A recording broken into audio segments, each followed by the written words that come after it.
Okay जी। जी, हम अपनी कहानी में इनको डिस्कस कर रहे थे और समझने की कोशिश कर रहे थे कुछ इनके बारे में। अब हम यहाँ से थोड़ा आगे बढ़ते हैं और चीज़ों को मज़ीद ढंग से समझने की कोशिश करते हैं। स्क्रीन अभी आपके सामने विज़िबल नहीं हुई? अच्छा, हो जाती है। It is taking some time. अच्छा, हो चुकी है। Thank you. अच्छा जी। हम औरंगज़ेब आलमगीर को समझने की कोशिश कर रहे थे।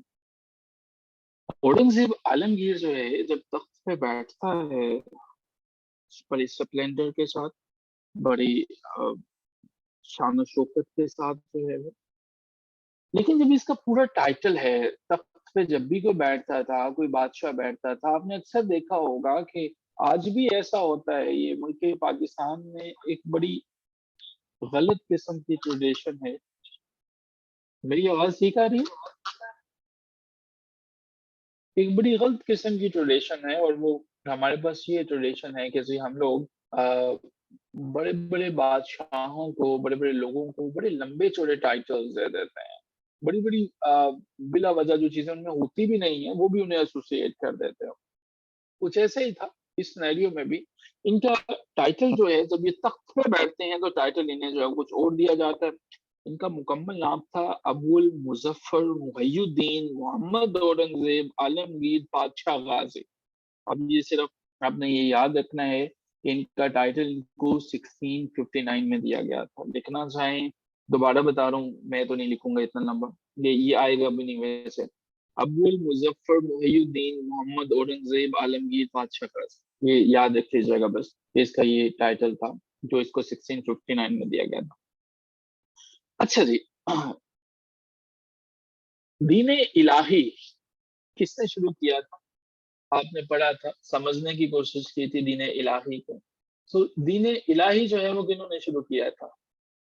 अकबर ने शुरू किया था। और अकबर का जो दीन इलाही था वो किस साल में शुरू हुआ था? और पहला मानने वाला शख्स कौन था दीन इलाही का? अकबर ने उसको किया था, बीरबल नामी शख्स था और ये 1582 के अंदर जो है वो हुआ था। दीन इलाही को खत्म करने वाला बंदा वो हमारे पास औरंगजेब आलमगीर था। आसान है याद रखना। म्यूजिक को भी बैन इसी ने किया था और इसने जो है वो दीन इलाही को भी डिसकंटिन्यू कर दिया। और अब ऐसा नहीं था कि ये कोई इस्लाम की खिदमत करने के लिए कर रहा था। देखिए, हर मसलिक में, हर जगह पे नई-नई चीज़ें थी। दीन इलाही बिला शुबह उसके अंदर एक नया किस्म का फितना था जो उसने मुतारिफ करवाया था, लेकिन औरंगज़ेब आलमगीर ये सब किया था एक प्रेशर के तहत जो कि उस वक़्त के सुन्नी मुस्लिम्स की तरफ से था। बादशाह जो होते हैं, ये जो अ, सल्तनतों के मानने वाले होते हैं, इनका कोई मज़हब जो है वो नहीं होता या मज़हब के साथ इनका इतना लगाव लगाव नहीं होता है।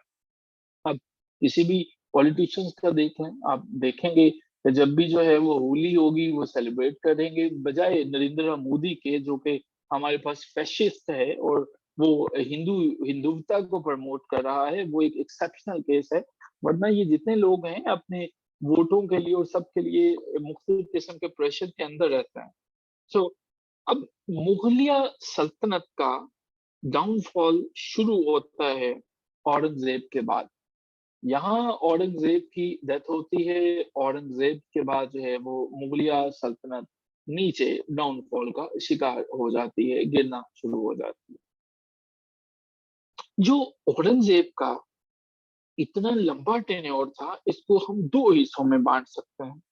पहला पार्ट 1 और दूसरा पार्ट 2। अब पार्ट 1 की अगर बात करें औरंगज़ेब आलमगीर के दौरे हुकूमत की, पहले हिस्से को हम 1658 से शुरू करते हैं और ख़त्म करते हैं 1681। अब ये डिवाइड क्यों किया? और अब क्योंकि इसका जो पहला पार्ट था, वो स्पेंड हुआ था, वो सारे का सारा इसने गुज़ारा था नॉर्दर्न इंडिया के अंदर जो है। तो हमारे पास जो नॉर्दर्न इंडिया के अंदर था, नॉर्दर्न इंडिया के अंदर था, वो इसका पहला पार्ट था। और दूसरा हिस्सा जो है वो हमारे पास शुरू होता है जी 1682 में, और इसकी वफात 1707 तक चलता है। ये दूसरा पार्ट जो है वो हमारे पास है। इन्हें इलाही को क्या किया समझ नहीं आई, खत्म कर दिया, हाँ जी ठीक है किताब में, जो कि हमारे पास इसने दक्कन के अंदर स्पेंड किया था, जब इसने उसको जो है वो इनेक्स कर लिया था, जब इसने उसको शामिल कर लिया। यहां तक हमें समझ में आ गया। तो औरंगजेब आलमगीर के टेन्योर के अंदर जो है वो, औरंगजेब आलमगीर के टेन्योर के अंदर चीजें थोड़ी मुख्तलिफ रही, थोड़ी हट के रही। लेकिन औरंगजेब आलमगीर बहरे कैफ एक ऐसा शहजादा और बाद में बादशाह जरूर रहा जिसने काफी एरियाज को नेक्स्ट किया, शामिल किया। तो औरंगजेब आलमगीर ने जो 1617 के अंदर जो है हमारे पास एरिया, जिसको हम जो है वो जानते हैं गोलकोंडा के नाम से, GOL, KON, गोलकोंडा के नाम से जानते हैं, इसको 1687 में इनेक्स किया था, अपनी रियासत के साथ शामिल किया था। ये एक बड़ा कारनामा है। औरंगजेब के बारे में अगर ये पूछा जाता है कि हर चीज अपनी ताकत की बुलंदी पे पहुंच जाती है, औरंगजेब का वो मुकाम कौन सा था जब ये अपनी हाइट ऑफ ग्लोरी पे था, जब ये हाइट ऑफ पावर पे था, जिसमें जाके इसके एक इशारे से सल्तनतें लड़ जाती थी। वो हमारे पास 1696 का टेन्योर था जिसमें ये सब जो है वो होता था। सो ये औरंगजेब के बारे में कुछ डिटेल से हमने चीजों को डिस्कस किया, लेकिन कुछ पॉइंट्स अभी बाकी हैं। 1707 में इसकी डेथ होती है। औरंगजेब की उम्र जो है वो इतनी ही थी कि जितनी आप सब लोग जो है वो चाहते हैं, या आपको भी लगता है कि शायद इतनी उम्र हमें भी मिली जाएगी। औरंगजेब की उम्र सिर्फ 90 साल थी। 90 ईयर्स जो है वो इन्होंने गुजारे थे। 13 गुलकोंदा नामी जगह को इसने 1687 में सादिया अपनी सल्तनत के अंदर शामिल कर लिया था। ठीक है, औरंगजेब ने 90 साल की उम्र जो है वो गुजारी थी। औरंगजेब की 90 साल की उम्र के अंदर जो इसने बादशाहत में उम्र गुजारी थी वो 49 ईयर्स थे। वो 49 ईयर्स। औरंगजेब ने अपने जमाने में एक डाइजेस्ट भी मुरतब किया, लिखा करता था, जिसको नाम फतवाए आलमगीरी के नाम से हम जानते हैं। तो फतवाए आलमगीरी का राइटर था ये। फतवाए आलमगीरी को इसने लिखा। आलमगीर का जब ये मानना था कि मुझे इस्लाम की खिदमत भी करनी, एक मोटो था, जैसे हमारे पाकिस्तानी पॉलिटिशियंस का एक मोटो होता है कि हमने पाकिस्तान को बुलंद करना है और जितना करते हैं वो आपके सामने है, हमने रोटी कपड़ा और मकान, 3 एसेंशियल्स हैं जो उनका मोटो है। उसी तरह से इसका भी एक अपना एक मोटो था। याद रखिएगा, औरंगजेब ने एक काम किया था, इसने बरसगीर पाको हिंद को दारुल हर्ब से दारुल इस्लाम में तब्दील किया था। दारुल हर्ब से दारुल इस्लाम। तो दारुल इस्लाम यानी कि इस्लाम के रहने की जगह, और दारुल हर्ब जहाँ पे इस्लाम या मुसलमानों का वजूद बाकी या रहना मुमकिन ना हो। तो आप जानते हैं कि हमारे पास जो है वो जब मुख्तलिफ किस्म की जंगें चला करती थी तो दारुल हर्ब करार दे दिया जाता था बरसतीर पाको हिंद को, कि यहाँ से मुसलमान जा सकते हैं, जहाँ से जा सकते हैं। तो इसने दारुल इस्लाम के यहाँ पे मुसलमान रह सकते हैं। पहला बादशाह जिसके टेन्योर में जो जो शिप्स थे, अब ब्रिटिश के, जो हम कहानी में सुनते थे जेम्स वन और दूसरे तीसरे, जो ब्रिटिश के शिप्स जो थे वो इंडिया में आना शुरू हो गए थे, जो जहाज से ठीक ठाक तिजारत होना शुरू हो गई थी ब्रिटिश से। अब औरंगजेब आलमगीर के बाद जो है वो जो अगला बादशाह आता है वो शाह, हमारे पास जो है वो बहादुर शाह है। बहादुर शाह बेसिकली बेटा है शाह आलम का। ठीक है, तो हम अगर ये कहते हैं थोड़े से दिनों के लिए शाह आलम, और उसके बाद जो है वो हमारे पास बहादुर शाह जो है वो आ जाता है। बहादुर शाह को तो आप जानते ही हैं। औरंगजेब वो पहला बंदा था री इम्पोज करने वाला जिसने जजिया को री इम्पोज कर दिया था। बैरिकेफ मैंने कल बताया था कि ये जजिया खत्म किसने कहा किया था। औरंगजेब को इंडिया के अंदर, पाकिस्तान में तो हमारे पास होते तो हम इनको जो है वो डेफिनेटली इससे भी ऊपर जो है वो लेके जाते। इन्होंने, कुछ लोगों ने इनको जिंदा पीर का नाम भी दिया हुआ है, या जिंदा पीर नाम में सवाल तो नहीं आएगा, अलबत्ता लिविंग सेंट के नाम से लोग इनको काफी जानते हैं। औरंगजेब के बारे में आखिरी बात, इनकी एक किताब है रकाते आलमगीरी, ठीक है, RAKKAT, रकाते आलमगीरी जो है वो, ये भी काफी फेमस है, इसको भी जो है वो जरूर देखिएगा। ये कुछ बेसिक बेसिक सी डिटेल्स थी औरंगजेब के बारे में, चंद एक बुनियादी बातें, बेसिक सी डिटेल्स। आई एम श्योर कि आपने जो है वो औरंगजेब आलमगीर को समझने की कोशिश की होगी। इसके बाद मुगलों की सल्तनत तबाह हो जाती है। औरंगजेब की वफात के बाद जंग होती है इसके बेटों के दरमियान। शाह आलम जो है वो तख्त पे आता है। बहादुर शाह जफर जो है, अब हमारे पास जो है वो 1707 से 1712 तक रहता है। सिखों की हुकूमत होती है। बहादुर शाह को हेडलेस किंग कहा जाता है। ये बातें याद रखना जरूरी नहीं है, सुन लीजिएगा। बहादुर शाह जफ्त के बाद जो है वो दोबारा से लोग कुछ होते हैं और वगैरह वगैरह वगैरह। ये हमारे पास जो है वो, आई एम सॉरी, ये बहादुर शाह है। बहादुर शाह जफर तो एंड पे आता है, जो कि आखिरी हमारे पास जो है वो बादशाह होता है। और लेकिन यहाँ पे ये सिर्फ बहादुर शाह है हमारे पास। जो बहादुर शाह जो है वो हेडलेस किंग के तौर पर जाना जाता था। खैर ये डिटेल्स, इनमें से कभी कोई क्वेश्चन नहीं आए तो आप जो है वो अलबत्ता, हम कल जो है क्वेश्चंस नहीं भी आए फिर भी इस कहानी को कंप्लीट करेंगे। तो मुगलों का जो शुरू अगर आपने देखा तो आप इनका खात्मा भी देख लीजिएगा कि कैसे होता है। और फिर कल ही हम जो है चले जाएंगे जी कॉलोनियलिज्म पे, कि ये इंडिया पे कैसे हुकूमत हुई और क्या क्या हुआ। फिर उसके बाद फिर सैयद अहमद खान और अलीगढ़ मूवमेंट होगी, फिर मुस्लिम मूवमेंट होंगी, थोड़ी थोड़ी सी इनको हम देखेंगे। फिर हम जो है वो चले जाएंगे खिलाफत, non cooperation movement, demand for Pakistan, और फिर हम इंडिपेंडेंस, और फिर जो है वो इन तमाम चीजों को होते हुए मोहम्मद अली जिन्ना, इनके बारे में जो क्वेश्चन हैं, और इस वीक में इस तमाम को खत्म कर दिया। खतीजा साहिबा, आपको स्क्रीन शॉट लेना है लेकिन वो तो स्क्रीन बहुत हो गई है अब। चलें, आपके लिए मैं ना इसको कोशिश करता हूँ कि इसको हम स्क्रीन शेयर कर सकें और दोबारा से इसको जो है वो आपके सामने, अगर इसको याद है तो पेश कर दिया जाए।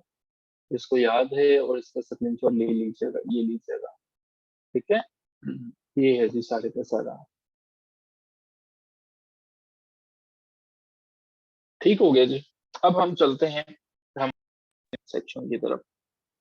सेकंड सेक्शन में हमने डेफिनेटली कुछ चीजों को समझना है, कुछ पॉइंट्स को समझना है, उनको जो आपको टेस्ट में दिए गए थे। अब मैं अपने सामने जरा जो है वो ओपन कर लूंगा जनाब आपका पेपर। और कहाँ गया है जी आपका पेपर? ओके जी, ये पेपर ओपन कर रहे हैं हम। ठीक हो गया जी। ओके, 10th जनवरी क्विज। ओके, चैट बॉक्स सामने ओपन कर लेते हैं। Bundle of thanks. Sir last 2 points repeat कर दें, कौन से हैं जी लास्ट 2 पॉइंट्स, सीरत कौन से कह रहे हैं? हाँ, रकात आलमगीरी किताब इसने लिखी थी, इंडिया में ये जिंदा पीरियड लिविंग सेंट के नाम से जाना जाता है। ये हैं जी लास्ट 2 पॉइंट्स। अच्छा जी, अब जो है वो हम चलते हैं यहाँ से आगे। अच्छा, मुझे बताइएगा कि इंटरपोल कहाँ पे लोकेटेड है, कहाँ पे है जी हेडक्वार्टर, कहाँ पे लोकेटेड है इंटरपोल का? पेरिस के अंदर जो है वो लोकेटेड है। कौन सा आर्टिकल है 1973 का जो ये कहता है कि किसी भी शख्स को जिंदगी से या आजादी से महरूम नहीं किया जा सकता? कौन सा वो आर्टिकल है हमारे पास? आर्टिकल 9 है जी।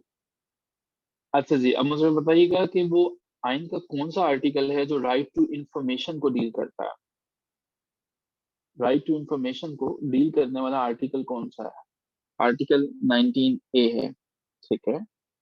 आप मुझे बताइएगा कि हमारे पास जो है यूनाइटेड नेशन का जो ह्यूमन राइट्स का ऑफिस है वो किस सिटी में लोकेटेड है? ह्यूमन राइट्स का जो है वो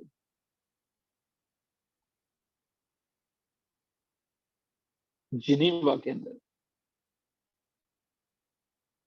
universal declaration on human rights कब जी एक्सेप्ट की गई थी? Universal declaration on human rights ये यूनाइटेड नेशंस में किस डेट को जो है वो एक्सेप्ट की गई थी? 10 जनवरी को हुई थी अब ना? 10 दिसंबर को। ओके। ओके। अच्छा मुझे ये बताइएगा कि म्यांमार का पिछला नाम क्या था? इससे पहले वाला नाम क्या था म्यांमार का? बर्मा। एक्सीलेंट। आमना का पहले आंसर आया, फिर नासला का, फिर नईम का, फिर किरण का, फिर सीरत का, फिर मरियम का, फिर खतीजा का, फिर समीदा का, फिर तैयबा का। बाकी सब जो हैं वो शायद रेस्ट कर रहे हैं। अगर आप इनमें आंसर नहीं करेंगे, बहुत से लोग जो हैं वो क्विज में मैं देखता हूँ कि जैसे हम कभी बीएस के प्रोग्राम में सडन क्विज ले लेते हैं ना अपने कॉलेजेस में, तो बहुत से लोग जो हैं वो कोशिश करते हैं उस दिन के हम ना चले जाएं, तो वो चले भी जाते हैं। इसमें जाने में कोई बुराई भी नहीं है। तो यहाँ पे भी मैं देख रहा हूँ कि क्लास के दौरान लोग ज्यादा होते हैं, क्लास के बाद लोग चले जाते हैं, थक जाते हैं शायद जल्दी जल्दी से जो। अच्छा जी, अबू अल बकर अल बगदादी जो है वो किस तंजीम का जो है वो सदर समझा जाता है, लीडर माना जाता है? दाइश का जो है। ओके।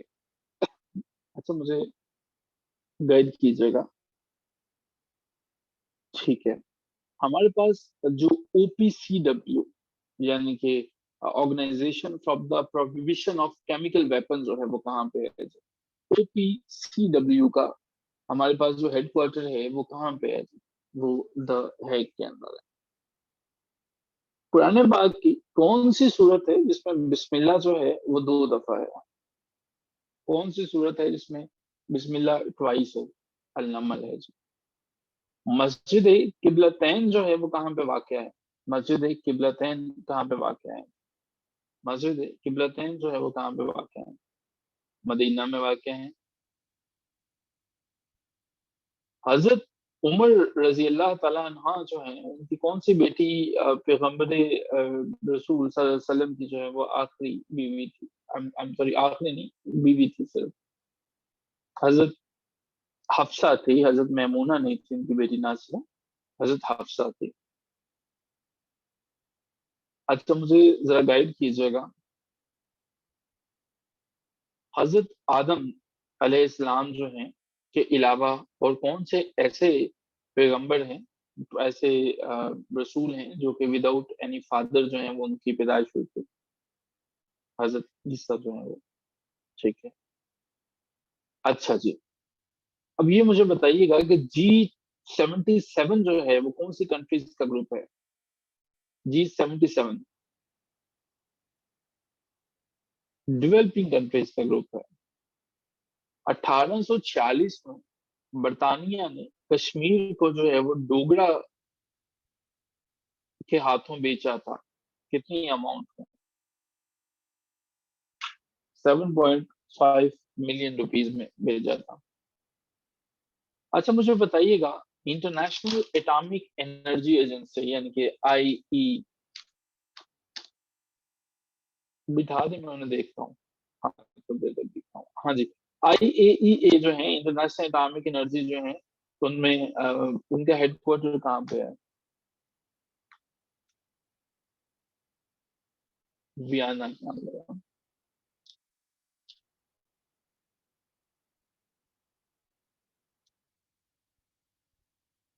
अच्छा जी, ठीक है।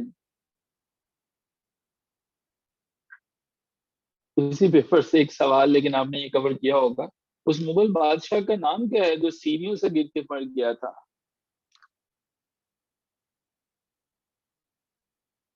हुमायूं।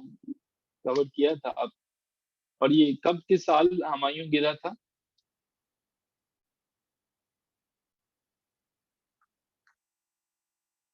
सीरत गलत तारीख लिखने पे या गलत साल लिखने पे हमायूं की रूह जो है वो भटक रही है और वो कभी भी आ सकती है।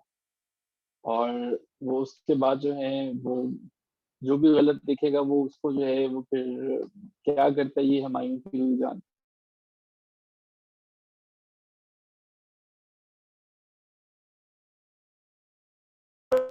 पड़ेगी। ये जो आप गलत लिख देते हैं जानबूझ कर।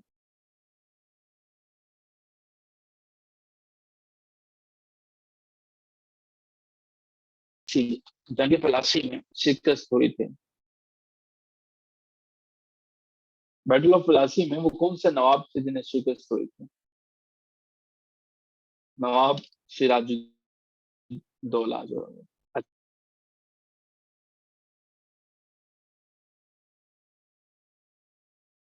किया गया था 1947 में। तब 1947 में पार्टीशन को अनाउंस किया गया था, तब कौन था प्राइम मिनिस्टर जो है वो ग्रेट ब्रिटेन का? एटली या सिराजुद्दौला लिखी जा रहे हैं। एटली जो है वो हमारे पास प्राइम मिनिस्टर थे उसके जो।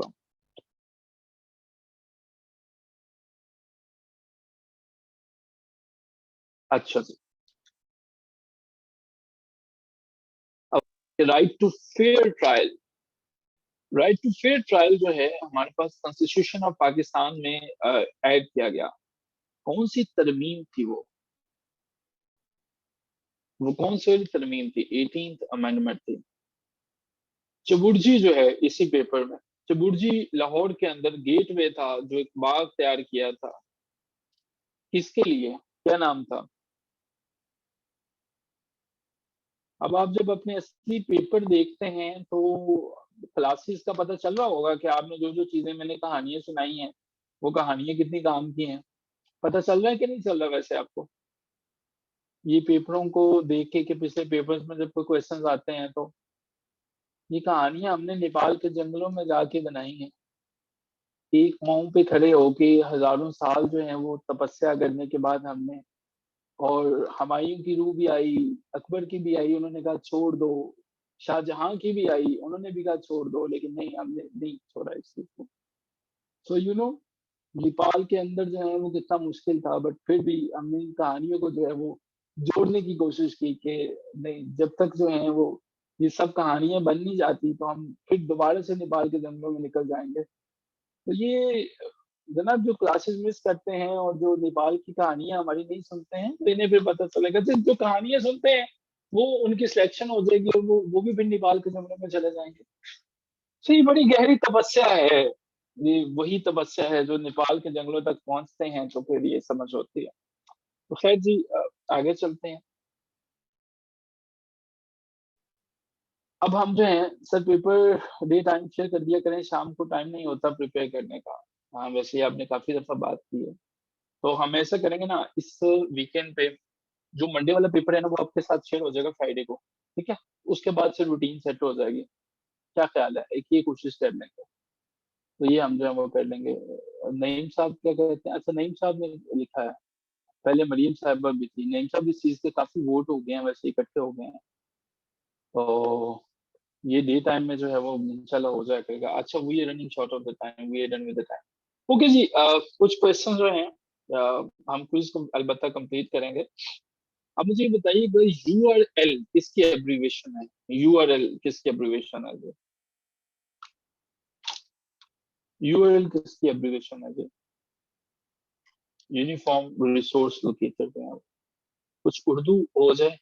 तजाहले आरफाना से क्या मुराद है? तजाहले आरफाना से क्या मुराद है? तजाहले आरफाना से। तजाहले आरफाना जानबूझ कर अनजान बनना, जाहिल बनना। अच्छा जी। अब ये जो है वो यार बाकी है ये लिखा हुआ। यार जिंदा, सोहबत बाकी, इससे क्या मुराद है? वाह, क्या जबरदस्त शेर है। मैं किसके हाथ पे अपना लहू तलाश करूं, तमाम शहर ने पहने हुए हैं दस्ताने। ठीक है जी। मुस्तफा जैदी जाऊंगा, एक सेकंड जी। अच्छा, एक तो ना पेपर इनका शेयर कर दिया करें। दूसरा ऐसा करें कि पेज पे भी अपलोड कर दिया करें, जिस क्लास के बाद जो होती है ना, तो उस पे फेसबुक पेज पे भी अपलोड कर दिया करें। अवाम उन्नास को भी पता चल जाए और ये बच्चों को ना कोशिश करें कि कल से ना पेपर इनका जो है वो कब तक स्कैन करके भेजें इनके ग्रुप में। अच्छा जी, तो ये है हमारे पास ही आज के दिन का। और लास्ट क्वेश्चन जी, अंदलीब शादानी का असल नाम क्या था? अंदलीब शादानी का असल नाम क्या था? वजाहत हुसैन नाम है इनका। मुकर्रर, अच्छा मुकर्रर मुझे कह रहे हैं। Thank you. चलें जी, with this note that you have learned a lot many things, और आपने बहुत अच्छे से चीज़ों को समझा होगा। अपना बहुत सा ख्याल रखिए। हैव अ वंडरफुल इवनिंग और खुदा हाफिज़।